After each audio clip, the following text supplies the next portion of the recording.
we'll guide you through how to use OpenAI Codex in VSCode. If you find this helpful, consider subscribing and liking the video. First, open Visual Studio Code on your computer. You'll need to make sure you have the latest version installed to ensure compatibility with the Codex extension. Next, go to the Extensions view by clicking on the square icon on the sidebar or pressing Ctrl plus Shift plus X on your keyboard. In the search bar at the top of the Extensions view, type OpenAI Codex and press Enter. Look for the official OpenAI Codex extension and click the Install button to add it to your VS Code. Once installed, you'll see a new OpenAI Codex icon appear in your activity bar. Click on it to open the Codex panel. Here, you'll be prompted to log in using your OpenAI credentials. If you don't have an account, you'll need to create one on the OpenAI website.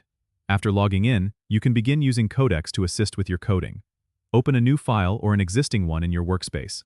Start typing your code, and Codex will provide real-time suggestions and completions. You can accept a suggestion by pressing Tab.